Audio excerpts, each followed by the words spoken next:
Warning: the following video contains spoilers for the CBBC shows The Story of Tracy Beaker, Tracy Beaker Returns, The Dumping Ground, and My Mum Tracy Beaker. Comments on this video have not been manually turned off. If YouTube detects children in videos, they may disable them automatically. When My Mum Tracy Beaker was announced, I was sceptical yet hopeful that the show could take advantage of the aged Tracy Beaker fanbase and tackle adult themes and dilemmas not yet seen in the franchise. I envisioned a programme broadcast on BBC Two, and one whose target demographic were people in their 20s and 30s, a programme that would explore the struggles a single mother would face, and a show that could resonate strongly with the older fans of the original shows whom were experiencing similar dilemmas.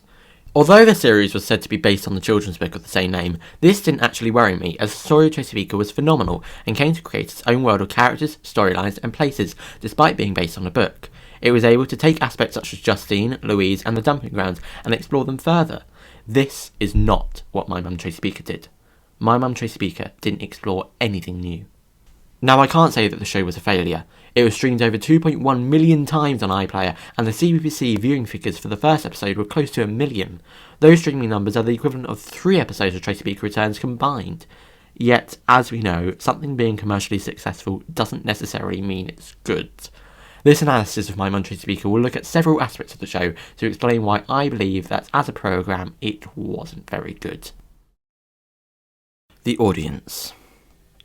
When it comes to creating a new show, the first thing the production team need to decipher is who their target demographic will be. There's no point writing an adult script if the broadcaster wants a show to be put on a children's channel. Knowing who a show is for allows the writers to make specific creative choices to best capture the attention and investment of their audience. Sadly, it seems the production team for My Mum Tracy Beaker didn't really come to an agreement as to who they wanted to watch it or who the show was created for. For instance, the marketing, and the show for that matter, was filled with flashback-style clips from the story of Tracy Beaker that begged for the attention of people who likely hadn't thought about Tracy Beaker in years. This was likely done to create a sense of nostalgia to make people think, oh, I remember liking the show when I was a child. If this new one is a sequel aimed at me, I'll probably like it too. Because, tell me, if you were, let's say, an 8-year-old that's only ever seen The Dumping Ground and you saw this advertisement for the show, would you have any interest? Any 8-year-old would be too young to have watched Tracy Beaker Returns, let alone the story of Tracy Beaker. Would an 8-year-old even know who Tracy Beaker is? You'd have to be specifically told, yeah, this is a spin-off to the show you watch, The Dumping Grounds, and the main character is someone you've only ever seen once, because these adverts make no effort to mention the two shows were connected. So the marketing was clearly aimed at older fans of Tracy Beaker, but I believe everything else about this programme was aimed at preteen children. Let's just consider the fact that this show was aired on CBBC, a channel the BBC describes themselves as aimed at 6 to 12-year-olds. If this programme was created to be an adult show, the BBC should have aired it on either BBC 3, BBC 2 or BBC 1, but of course it wasn't. This show was written as a kids' show. That's why it doesn't tackle any mature themes or concepts. Stylistically speaking, this show also shouts that it was made for kids. There's often these really colourful, cheap-looking visual effects that I can only see were put in to engage child audiences. An adult show doesn't need to cut away from the story to say, oh, this is the big moment, or, oh, this guy is famous. It comes across as a lazy and unnatural way of conveying information, and only done to avoid children getting bored. Having a visual versus between Tracy and Justine serves no purpose to the story and destroys any immersion the audience may have for the world the show is trying to convey. Yes, the story of Tracy Beaker and Tracy Beaker Returns had animated sections, but not only were these shows both deliberately aimed at children, but the animation linked directly to the story being told. Often metaphorical devices such as black holes were used to convey character emotions. They weren't done to heighten the attention span of the audience. They were done because they had a narrative purpose. This begs the question, if the BBC knew the majority of people watching My Mum Tracy Beaker would be adults, why didn't they create a more grown-up show? Why was My Mum Tracy Beaker so insistent on being a kids' programme? My only answer is that it was a mistake. It was a mistake for My Mum Tracy Beaker to be made as a kids' show for adults to enjoy, rather than an adult show that some mature kids could appreciate. Making another children's show within the Tracy Beaker franchise nearly 20 years after the story of Tracy Beaker's first series is lazy when there's so much room to explore different areas. I think this can all be summed up by explaining what Tracy Beaker Returns did right in this department. In being released only 5 years after the story of Tracy Beaker last aired, the show could remain a children's show. However, it knew it had to be slightly more grown up to entice the now older children that were fans of the original show. The stories, therefore, were more complex, more challenging moral dilemmas were explored, and the characters, mostly, had added depth. Whereas My Mum Tracy Beaker did none of this. It truly didn't know what it should have been. My Mum Tracy Beaker had an identity crisis. The plot. The primary storyline of this show is sexist. It focuses solely on the idea of Tracy needing a man to look after her and says she can't cope on her own despite what her daughter says and what she wishes were true. Therefore, she needs a hot, strong, rich, famous guy to take care of her. It's insulting, it's damaging, it's unoriginal, and it lacks any real-world basis or depth. It takes the childish fantasy idea of a woman needing a man to look after her and exemplifies it to such an extent where even upon realisation that Tracy doesn't need a man, the show gives her one anyway. I mean, just look at this comedy scene. These are all men Tracy has turned away because they aren't good enough for her. To see a character who's always been independent become so intoxicated by the idea that her life can never be fulfilled without a man is disturbing. The idea of a household needing two parents is outdated, damaging to women's self-esteem, and portrayed as a foolish notion by Cam's ability to be an excellent single mother to Tracy in the story of Tracy Beaker and Tracy Beaker Returns. It's fine for Tracy to have a partner. What's not okay is for her to become so infatuated by the idea that she forgets who she used to be and believes her life to be awful without one. Furthermore, Justine acts as a complete cartoon villain who deprives Tracy of a loving marriage after having an affair with her fiancé, Sean. They then fight over this man who it seems they are both in love with, but it's okay because he's always loved Tracy and he's sorry. Well, that's very original. The fact that Tracy forgives Sean instills a belief that cheating is okay so long as you regret it, a notion that is untrue and one that can convince women to join back into unhealthy relationships. Rather than tackling new mature concepts, they tackle with the cliche and unimaginative, I don't like my mum's boyfriend who's cheating on her. My Mum Tracy Beaker makes it abundantly clear that men are incredibly pushy when it comes to having Tracy as their partner. They seem obsessed with the notion of saving her from her poor life. They are clingy, manipulative, and fit the stereotypical roles of men. Yet, Tracy still actively looks for a man after these experiences. She forgives the man who cheated on her. In My Mum Tracy Beaker, Tracy is depicted as an object with no real mind of her own. You could argue that the reason the depiction of women in this programme is so one-sided is so that children can fully understand the plot. The only issue is that being a kids show isn't a justification for the portrayal of women in this programme. Throughout the show, they appear as dependent on a male's company and obsessed with the idea of having someone to have sexual relationships with. Just look at this scene again, or this one. I thought your dad was the one. Hey, gorgeous girl. I even thought he might be the one. I just wanted to give you a present. This is the fastest dumping yet. Well, this one's yours. Well, I don't want it. Well, of course I want it, but... He's not Mum's type. What about Tristan from the city? Imagine if we could stay here always. 57 minutes. A new record. It's the way people talk about this estate. You need to be a little bit more realistic. Sean Godfrey may not be perfect, but you really think you can do any better?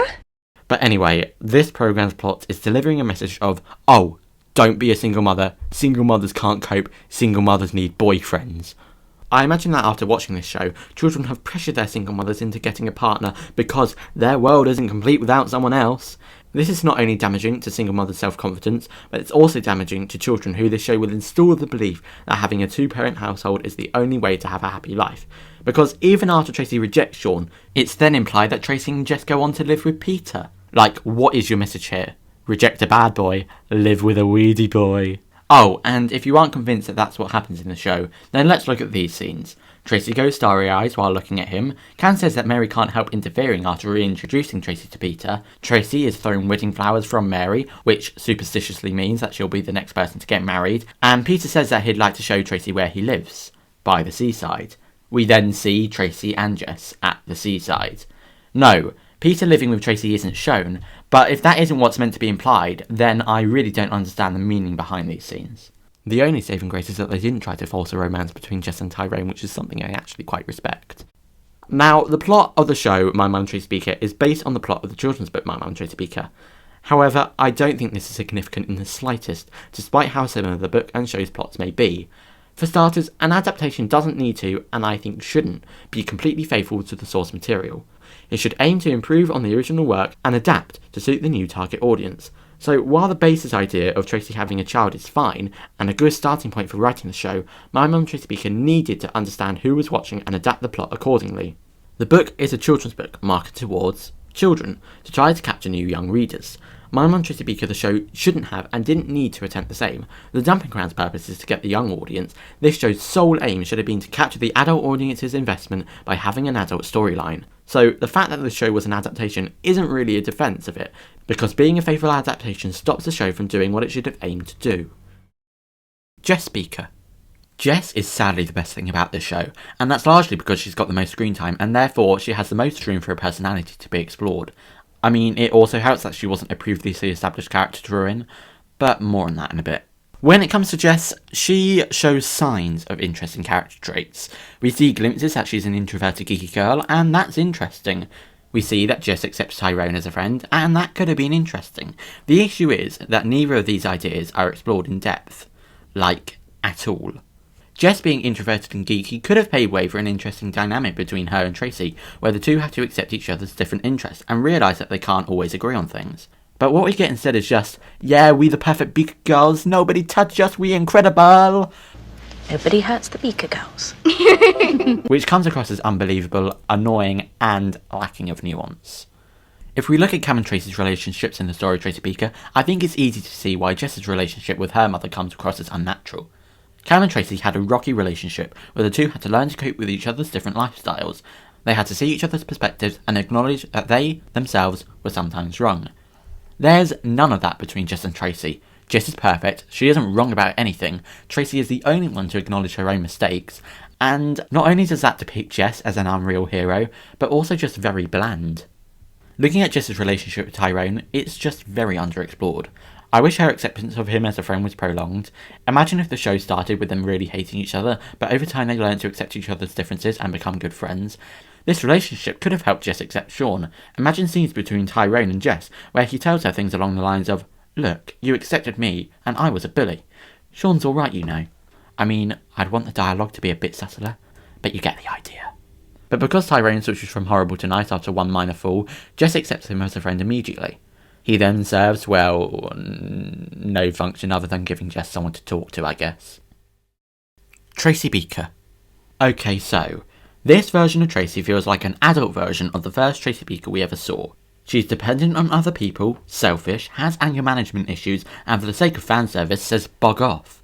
If this show was meant to be a clear-cut, standalone adaptation of the book My Mum Tracy Beaker that had no connection to the shows that came before it, then this depiction of Tracy would be fine. Annoying to fans of the previous shows, but fine. However, this show makes it so unclear as to whether the story of Tracy Beaker or Tracy Beaker Returns happened that I'm left questioning as to how to judge this character. Jess says that Tracy used to be a care worker. She was a care worker. The book scene here is Who Cares Tracy Beaker, and everyone looks the same as in the story of Tracy Beaker. You'd think these facts would be enough to prove that the show was meant to be a follow-up to Tracy Beaker Returns, but Jess's age makes no sense in relation to that show, and there's a bunch of references to things we've never seen happen on screen.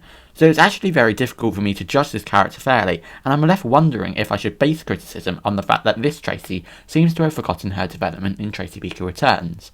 Now, because this show actually includes clips from the story of Tracy Beaker, I think the only option I have is to say that yes, this show is within the same universe as the story of Tracy Beaker and Tracy Beaker Returns, but if you were a book purist, then you may want to ignore the criticism I give here. So what about Tracy's character in this show isn't consistent with the character that Tracy Beaker Returns ended with? Well, for starters, this version of Tracy is selfish. She more than once ignores Jess's wishes and prioritises her love life over her daughter, whereas Tracy Beaker by the end of Tracy Beaker Returns developed into a person who went on to spend the rest of her life looking after children in care, possibly one of the most selfless jobs a person could do, as it requires so much time and relatively little pay. While I find Chain Reaction to be a mishandled and overdramatic episode of Tracy Beaker Returns, it does serve a very important purpose to show how Tracy's handling of anxiety and upset has shifted from lashing out to crying and keeping her struggles hidden from the outside world.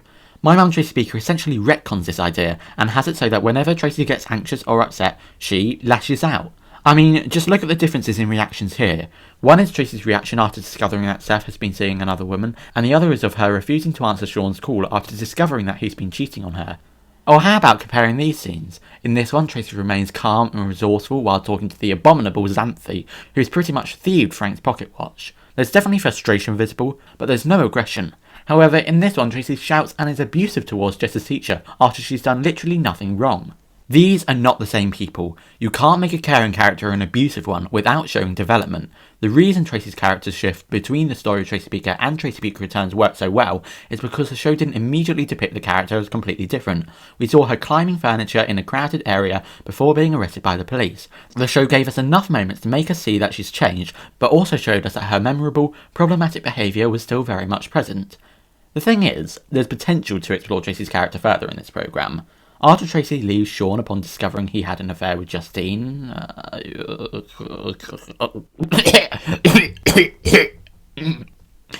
we see a side of Tracy that we haven't really seen before. We've seen Tracy upset, anxious, terrified and alone, but not completely broken with the lack of care for anything. Except, well, this show doesn't quite do this. They try to portray her as not feeling anything towards anything, but then as soon as Justine insults Jess, we see the same normal Tracy. Well, normal for this show. She kicks up a fuss, literally, in defence of her daughter. How much more powerful would it have been if Tracy just didn't react? She's been beaten. There's nothing there anymore. And then, after Tracy leaves the cafe, the only Tracy we see is a sad Tracy that stares out windows. And then, oh, it's all fine now. She's happy again.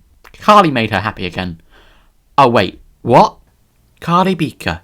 Not only does Carly, a woman who was a bloody awful mother, preach to Tracy as to how to be a good mother, but she literally tells Tracy that she wasn't an easy child to look after. You weren't always easy to love. And then Tracy agrees. True. What? Do you know why Tracy manifested behavioural issues in the first place? Or at least the reason that was implied throughout the story of Tracy Beaker and Tracy Beaker Returns is because she was left alone numerous times and treated appallingly by both Carly and all her boyfriends. Carly, have you taken, like everyone else, an amnesia pill that made you forget about how wonderful a daughter Tracy was to you, and how pathetically selfish you were, and how little you tried, and how obsessed you were with going into it?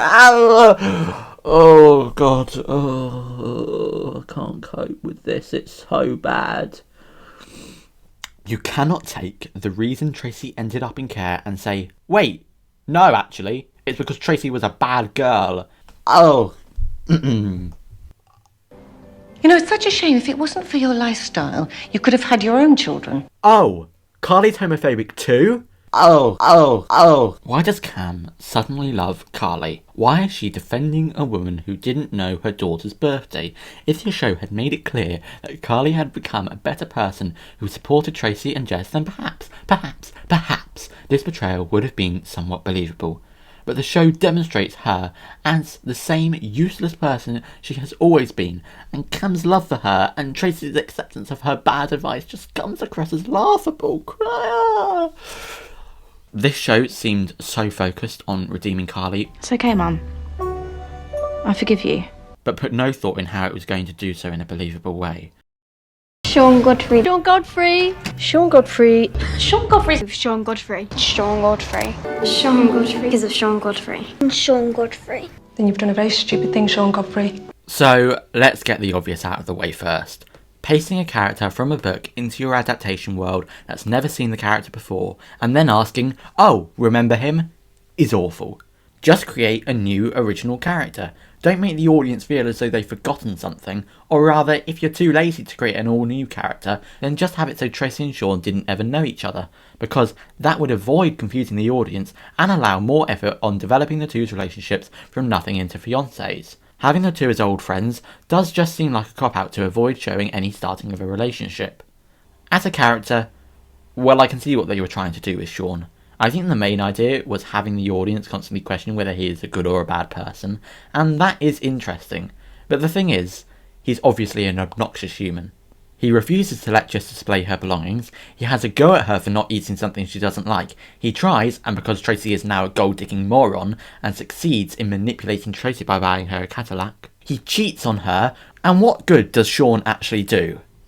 Well, he buys a dog, but oh wait, that's just him manipulating Jess into living with him.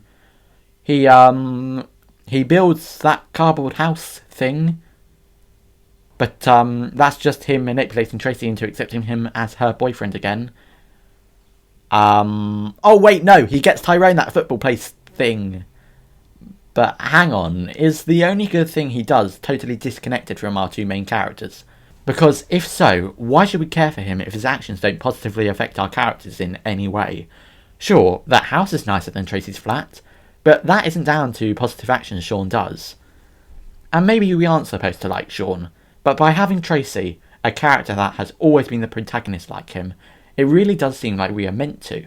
It's no surprise, then, that his relationship with Tracy is hilariously poor. After only a few minutes of screen time together, half of which was spent on the two arguing, he proposes to Tracy. There's just no chemistry between these two characters. It's argue, then kiss. Argue, then kiss. The fact that Tracy doesn't immediately answer with "no way" to his proposal is absurd. Jess's questioning as to whether the two should get married made me question whether I'd taken an amnesia pill myself, and that there were actually hours of screen time between the three of them that I'd forgotten about. And then, they actually both agree that marrying him is a good idea. More time needed to be spent developing Tracy and Sean's relationship, because as it stands there is no reason given for Tracy to like him. If the show's aim is to demonstrate the temptation of money, then it is using completely the wrong character. Tracy in the past has never been so monetary motivated that she would put a horrible man with money above everyone else. Look, the idea behind Tracy being with a rich and famous man isn't entirely dreadful. Tracy, as a child, always wanted fame and fortune, and seeing her reject that lifestyle could have shown the new person she's become. But this isn't touched upon. She doesn't reject Sean because he's rich or famous, it's because he wasn't a nice guy. They could have had scenes with Tracy and Jess being publicly harassed by the press, and that the stress that causes is the reasoning behind her not wanting to stay with Sean, because that would have shown a morally ambiguous decision and be relevant to current events. But no, it's because Sean cheated on her. His fame and fortune was rather meaningless. He didn't even need to be that rich to contrast between the home Tracy and Jess are living in with the one that he lives in. He just needed to be wealthy enough to live in a nice, comfortable house to fit the three of them. And his fame seems rather irrelevant to the plot. You get people asking him for photos, but that's it really. What I think they were trying to convey is that rich and famous guys cheat, and that's okay, they're good people.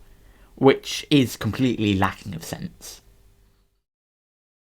Justine Littlewood. I think before I talk about Justine's portrayal in My Mum Tracy Beaker, it's worth discussing her character in the story of Tracy Beaker. Because here's the thing, Justine was hardly ever portrayed as a villain in that show. In Tracy's mind, she was, but the show always made it clear that she was an incredibly similar person to Tracy, and one who we should feel sympathetic towards. For instance, let's take the first appearance of Justine. After Tracy breaks her clock, it makes sense for her to be angry with Tracy. However, Tracy didn't deliberately break it, so forming such a strong dislike of her isn't a completely logical reaction from her. Tracy, on the other hand, was upset with Justine for having her old bedroom. It makes sense for Tracy to be annoyed at losing her bedroom, but it's irrational to blame Justine for having the room, as it wouldn't have been her decision to live at the dumping ground. Neither person is painted as worse than the other. Obviously in Tracy's head Justine was an antagonist, but in reality neither did much wrong, and both showed moments of kindness. We as the audience feel sympathetic to both. The same is true for most of the disagreements between the two. The two even recognise this numerous times, and I think the final shot of the story of Tracy Beaker displays their relationship perfectly. Similar experiences behind them, sitting beside each other, looking on towards the future and accepting each other, and in truth, accepting themselves. And let's not forget, Justine was the main protagonist for many episodes of the story of Tracy Beaker. Yes, in episodes without Tracy, Justine was the person we were rooting for. So why is it that in My Mum Tracy Beaker, Justine is portrayed as a villain?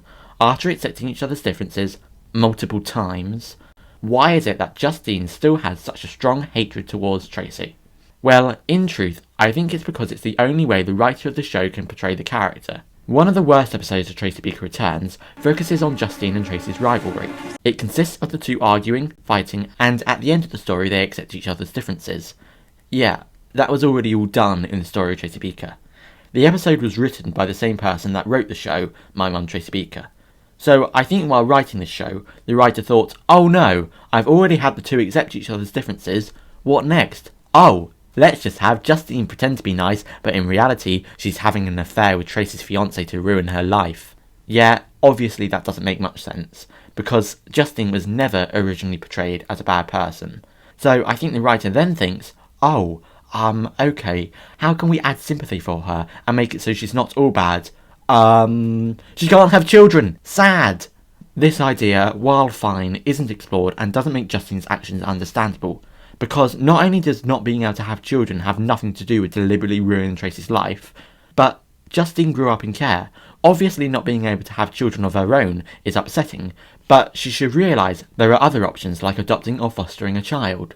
I think what they were trying to do was have Justine jealous of Tracy having a daughter, but as I've explained, that doesn't make her actions any less cruel, and therefore not in keeping with the kind character established in the story of Tracy Beaker.